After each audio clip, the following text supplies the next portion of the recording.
កាលព្រះពោធិសត្វកើតក្នុងកំណើតសត្វចាបមានចាបជាច្រើនពាន់ជាបរិវារនៅក្នុងដងព្រៃ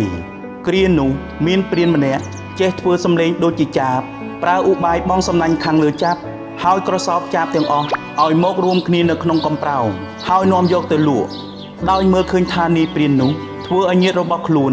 ដល់នៅសេចក្តីវិនាសថ្ងៃមួយពោធិសត្វបានពោលនឹងចាបទាំងនោះថាខ្ញុំដឹងឧបាយកលមួយដែលអាចគេចផុតពីអន្ទាក់របស់ព្រាននោះបានចាប់ពីថ្ងៃនេះទៅកាលព្រាននោះបងសំណាញ់លើពួកយើងចូលអ្នកទាំងឡាយសោកក្បាលចូលទៅក្នុងក្រឡាសំណាញ់នីមួយហើយខំទៅទះស្លាប់ឲ្យខ្លាំងទាំងអស់គ្នាដើម្បីលើកសំណាញ់នោះឡើងរួចហើរទៅកាន់ទីដែលយើងត្រូវការហើយចុះត្រង់គុម្ពឈើដែលមានបន្លាកាលណាធ្វើបែបនេះយើងនឹងគេចផុតទៅក្នុងចំណែកខាងក្រោមត្រង់គល់នៃឈើនោះហើយសាធុថ្ងៃទី2កាលព្រានបាក់សីនោះបងសំណាញ់ខាងលើពពួកចាបទាំងឡាយក៏ប្រព្រឹត្តដោយន័យ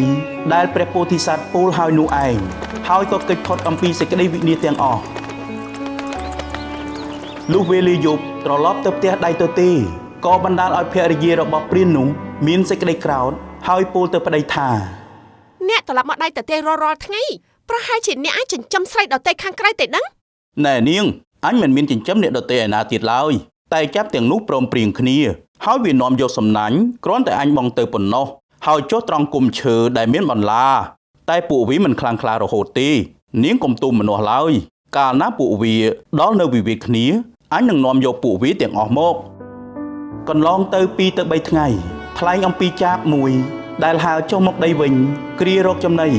ដោយមិនបានមើលក៏ជន់ចំក្បាលចាបមួយទៀតឯចាបដែលត្រូវគេជន់ក្បាលក៏ខឹងក្រោធហើយពោលថាអ្នកណាជន់ក្បាលអញខ្ញុំមិនបានមើលមុខមើលក្រោយបានជេរជន់ចំក្បាលនេះសូមអ្នកកុំក្រោធខឹងនឹងខ្ញុំអីអ្នកឯងមើលងាយអញនឹងធ្វើឲ្យអ្នកឯងដឹងខ្លួនម្ដងតើប្រហែលជាមានតែអ្នកឯងទេឬដែលលើកសំណាញ់ឡើងបានកាលចាបទាំងនោះឆ្លោះគ្នា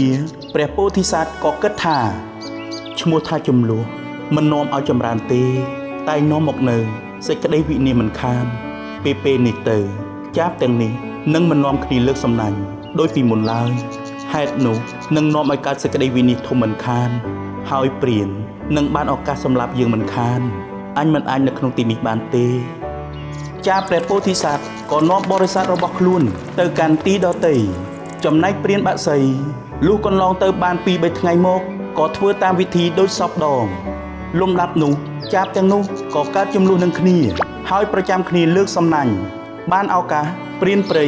ក៏ក្រសោបសំណាញ់ឲ្យចាបទាំងនោះនៅរួមគ្នាខាងក្នុងហើយដាក់ពេញកំប្រោងកាន់ទៅផ្ទះធ្វើឲ្យភរិយាសប្បាយចិត្តទៅកាលណាបើការតតេងគ្នាកើតឡើងហើយ